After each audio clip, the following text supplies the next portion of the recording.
Like and subscribe our channel and help us reach our first 1,000 subscribers. Story 1. Am I the a-hole for keeping my distance from my family despite them reaching out to me? So I 26F have been no contact with my parents and my two siblings since I turned 18. The relationship breakdown happened for years prior to that, but I didn't have the option to leave, so we lived in a hostile environment for years. The reason for the relationship breakdown was my parents' last foster, now adopted kid. My parents fostered since I was 2 and my brother wasn't even born yet. My siblings and I developed pretty good relationships with most of them. There were a few who didn't fit great, but they never stayed long term. Our safety and comfort was supposedly always the priority. When I was 11, a new girl, Stevies, who was also 11, started in my school, and she did not like me. I never really knew why. It was an instant dislike thing for her, and when we were asked to say hi, she refused to say hi back to me. It was me and another girl, but she was more pissy looking at me. She bullied me, and the dislike became mutual. My parents and siblings knew. They spoke to a couple of my teachers once or twice when things escalated with Stevia.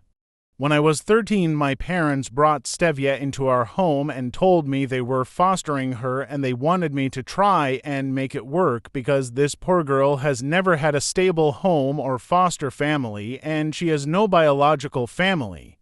I told my parents I didn't like that they brought her home to us, and they told me they understood we had our issues but she needed us, and that they knew I was an amazing girl and would show her the love I showed the other kids. My siblings grew to like, even love, Stevia and them, I think. But we still disliked each other and it was tense with us in the same room. She'd still express her dislike and was adamant she never wanted to sit next to me or stuff like that. My parents would tell her we should try to work it out and I was willing. We got into a fight when we were both 14. She was mad that I had showered when she wanted to and told me to move my fat ass. I told her to leave me alone and I went into my room and got changed. She waited outside my room and started yelling that I should have asked her before getting a shower and how dare I keep her out when she had places to be. I told her to fuck off. We ended up fighting downstairs in front of everyone, and she told me she wished she could punch me, and I told her I wish she would because I wouldn't have to deal with her anymore. She then poked fun at the fact 2 of the boys in our grade had mocked my appearance and said I was the least dateable girl in school. I asked her what her problem was, and she said it was always me and she was tired of dealing with me. I told her I wished my parents had left her where they found her, and it was no wonder nobody kept her because she was just an evil B*TCH and we'd all be better off if she was thrown back into multiple homes. My parents and my siblings all took her side. They told me I went too far and they were furious that I didn't regret saying it to Stevia. I told them it was true, that I couldn't stand her and wished they'd send her away for my sake, and I didn't care what happened to her after that. From that day until the day I left, they expected me to regret it and apologize and to make amends with Stevia. My parents even adopted her when we were 16. I refused to go to court with them and I told them I would not celebrate them making her my sister. My parents told me they were disgusted by my treatment of Stevia and I should have had more patience with her instead of wishing her away. My parents said as long as I refused to accept a member of my family, I would be kept out and to forget about assistance from them with college. After I moved out, there were no attempts for years to make contact with me. It was only in April when that changed. My brother reached out first, followed by my sister, and then they sent messages on behalf of our parents all on socials. They said they heard I was graduating and wanted to know more and come to support me as a family. I left them on read. They tried a few more times and I did the same. Then I got a call from my mom, who got my number from a relative a couple of weeks before graduation, and she wanted me to speak to her. I told her I had nothing to say and to go and enjoy Stevia because I was done. I blocked the number she called from and went and confronted the relative who gave my number to Mom. The relative defended herself and said this had gone on long enough. I told her she had no business doing that and she knew I wouldn't be okay with it. Since then, I had the child of said relative, aka another relative, tell me I was being an antisocial weirdo for blaming her mom and then for refusing to work things out with my family. It stung to hear because I feel like everyone expects me to just forget the stevia stuff, or maybe my family even expects me to apologize and make nice with her. I didn't even ask. I talked to friends and they were all on my side, but of course they would be, right? I asked another relative and they were on my side, but they're not close to my family at all. I hate second-guessing myself, but I see no way back with my family, and I don't know if that makes me what that other relative said or not. Story 2. Have you ever stumbled upon a dark family secret? I have. I found out over Christmas, whilst doing a family history search online, that my dad had fathered to children by a different woman about 20 years ago. Side note, he and my mother have been married for over 35 years. His name brought up results for not only myself and my 2 brothers' births, but to other births. He has very unusual first and last names, so curiosity got the better of me, and I started to find out more. The births were registered in north of England, in the Newcastle area. This rang alarm bells immediately because my dad had worked in this region for 5 years with the company he worked for in the early 90s. I was only a little kid and I missed him so much, and so did my brothers and mum. He worked on a two-week off rota though, so he was always back and forth. Then I dug a little deeper, just to confirm. I found the children, now grown women, Facebook pages. They still used the last name given to them at birth, our fathers.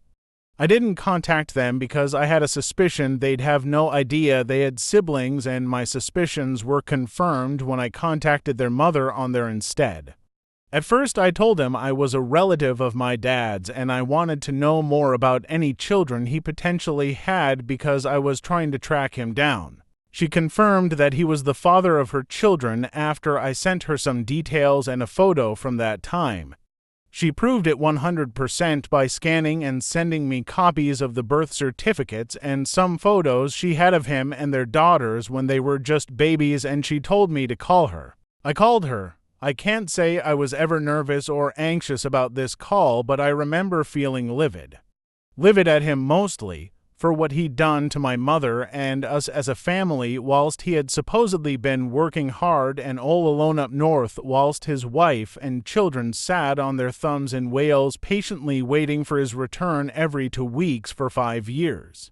I told her my name and that I was actually his daughter, his only daughter I thought up until that moment, and that I had other brothers who were older and my parents had in fact been married for over 35 years. This poor woman screeched down the phone crying. She never knew any of this. When she met my father, it was in a pub in Newcastle about 3 months after he had moved up there. He said he was single and didn't have any family and was from Wales, but he lied about the area in which he grew up. A couple of months later, they were expecting their firstborn, and about a year after that, a second daughter. She said when he went back to Wales every 2 weeks, she thought it was for work-related stuff and that he would call every other evening from a local phone box because he didn't have a landline. When the daughters were just little kids, the oldest being about 3, he left one day to go to Wales and work and never came back. She tried to contact his company he worked for, and they said he no longer worked for them. This was around about the time, to my knowledge, his 5 years in Newcastle was up. He had left the company and moved back to Wales because he had lied about where he lived in Wales. She was unable to track him, and now being left with 2 girls and no job, she had to get on with it. After about a month, she realized he wasn't going to contact them again, and he was gone, wherever. She didn't have a clue he had a massive family with wife and kids and a mortgage and a dog back home in Wales, and if she had, she definitely would not have got into a relationship with him, least of all had kids. I haven't brought it up with him obviously because of my mother, but Christmas was so difficult for me personally knowing this. For 2 days leading up to Christmas, I got so blind, drunk, and fucked up I slept for 18 hours straight on Christmas Day and missed the whole thing. My father was fuming I'd ruined Christmas, and I very nearly then exploded, but I kept my mouth shut. Then, on Boxing Day, I got a call again from the mother in Newcastle telling me she had told her daughters very delicately what had happened. I had contacted her, revealed everything, and that she will leave it up to them to decide what to do. So far, they have done nothing. I have not been in contact with them at all and vice versa since. However, the mother did call me around February time to check in with me and see how I was. She's a very nice woman and was curious if I was visiting the North in the future and if she would like to meet them. I told her I would think about it. I'm actually visiting Newcastle for a hen party in 2 months, so I'm thinking about it more. Part of me hopes one day they come knocking on our door because they know where to go now. Part of me doesn't because of my mother. Over the past 7 months, my relationship with my father has disintegrated and is the chief cause of his stress. It's so bad he's telling me it's exacerbating his heart condition, which he is on pills for. My parents are laying it down to some kind of mid-20s rebellion because I didn't have a rebellion when I was a teenager apparently. I just want to kick him in the face every time I see him. The next step in this saga is to tell my eldest brother. He is serious and mature and will be able to deal with it a bit better, I think. He's never had a great relationship with my dad for some reason, so I'd like him to know. His wife, my best friend, already knows there's something wrong with me because I think I'm pretty much having a breakdown over it. The burden is too tough. I'm even struggling with my job. Part of the reason I want them to knock on our door looking for their dad is so that the weight is lifted, but how do you go back from that? My mother is a proud but fragile woman and it will destroy her. Story 3. I tricking my slacker coworker into sabotaging himself.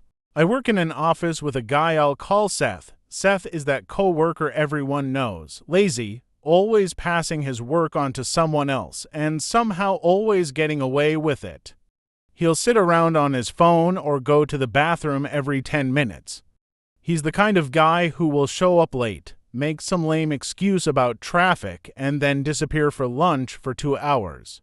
For the past 6 months, Seth's favorite target has been me.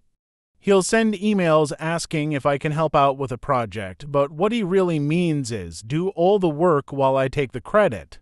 I complained to my boss a couple of times, but somehow Seth always managed to weasel his way out of trouble. The final straw came when he passed off a major report that was due to a client in 2 days, dumping it on me last minute. One day I casually asked him if he was good with Excel, and he admitted he didn't know much about it. Perfect. The next time Seth tried to dump a bunch of spreadsheets on me to organize for his next report, I agreed. But this time, I embedded a series of hidden formulas into the documents. These formulas didn't do anything important, just enough to mess with the numbers if someone didn't know how to check for hidden cells. It took me a little time, but I was careful not to make it obvious. The kicker, every time Seth tried to copy and paste the data into his report, it would scramble everything just enough to be completely useless. On the day the report was due, Seth slacked off like usual, assuming I had handled it like always. When the client called, furious because the report was filled with nonsense numbers, Seth panicked. He rushed to fix it, but every time he tried to fix one part of the report, something else would break. He came to me, frantic, and asked for help. I acted confused and said, "Oh, I don't know what happened. Maybe it's a glitch." I gave him some vague advice and watched as he spent the entire day trying to salvage his mess. Our boss found out, and for once, Seth couldn't talk his way out of it. He got lambasted for screwing up such an important project and was put on temporary leave without pay. I guess he'll be doing his own work from now on. Thanks for watching. If you enjoyed this, don't forget to like and subscribe for more